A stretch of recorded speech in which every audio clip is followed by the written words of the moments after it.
It is 8 o'clock, WTRE Greensburg. Let's go to the phone. Congressman Greg Pence joining us. Good morning to you, sir.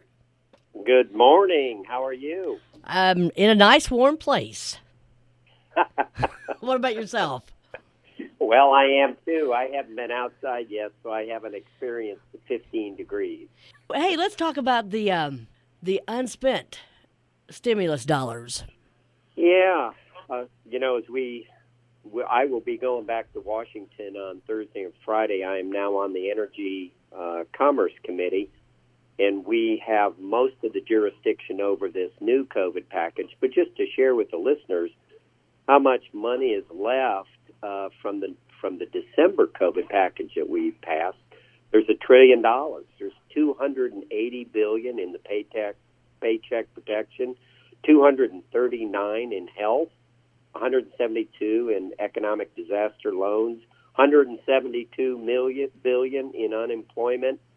Food stamps 33 billion and agriculture 29 billion. It's just this is too big a package when we have that much left unspent. I think we ought to target it, help Main Street and businesses and individuals that have been both physically as well as economically impacted. But just throwing another almost $2 trillion out there is just going to benefit Wall Street. You can't get all that money to Main Street because we haven't been able to. So how can that many dollars be left in that last go round? A lot of it has to do with how states have managed. Of course, our states manage vaccinations and getting back to school and all that very well. The other is that there's sufficient money from the funds that were allocated way back last summer. So it's a demand for the dollars. Now, putting these dollars out there, again, does end up down on Wall Street, but Main Street, like Indiana, we've fought our way back to some semblance of normalcy. Some states like New York and California, as closed as they are, they just haven't even used the money because they're still closed. So what's your thinking then on any new stimulus package? Again, I think we really ought to make sure that we take care of the healthcare workers in the hospitals. As I've said, when I voted for approval on the December bill, and for unemployment for people that just can't find a job, there are industries that are tremendously suffered, and there are people with skills that don't translate into just everyday everyday use. We still have the travel, entertainment, and restaurant industries that have not been doing well, and that's the Paycheck Protection Program that we passed in December.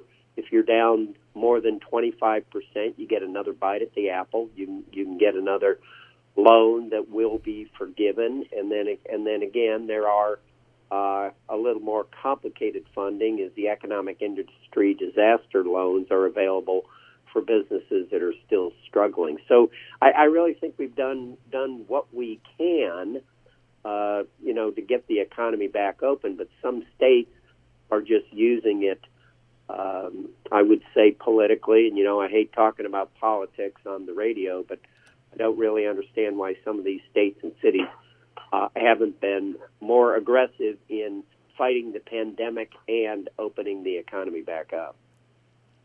So talk a little bit about your fight against the fraud and scams that you're saying. Right on. I'm on the Consumer Protection Subcommittee in the Energy and Commerce Committee. We had a hearing last week, and we talked about the fraud in unemployment. Believe it or not, in the state of Indiana, these extra unemployment that got sent out way back last spring, we had $2 million in fraud where people were not eligible for federal unemployment enhancement that we sent out.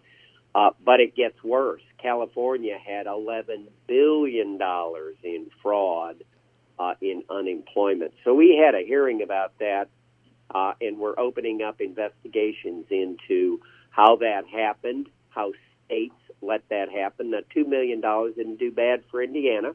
Things happen, and they're going after the crooks. But how these huge dollars in some of these other states happen, we need to find out, and we need to find out before we send out any more federal enhancement of unemployment. So let's talk about the Keystone pipeline. Yeah, a lot of folks ask me, the shutting down the Keystone pipeline, which is a loss of 1 million jobs. How does that affect Indiana? And I have a little bit of background working for Circle K and other oil companies in my career, and we need to be careful when we're shutting down the distribution of petroleum products in this country. Because if you remember back in the 70s, I'm old enough to remember that, we had an oil embargo because we were so dependent on foreign oil. And now we have become, even through the Obama administration, and especially in the Trump-Pence administration, we became oil independent. And the Keystone pipeline is a way to flow product all the way from Canada and through the center part of the country down to Houston to refine product, and then we would export it. That shuts out our net exporting, and that in having oil that we can't export or we can't refine in the United States would turn us back to energy dependence, and we could be held hostage and oil prices drive up all across the country. People don't really realize that pipelines go all the way from Houston, Texas, up to Cleveland, Chicago, everywhere. There's pipelines everywhere.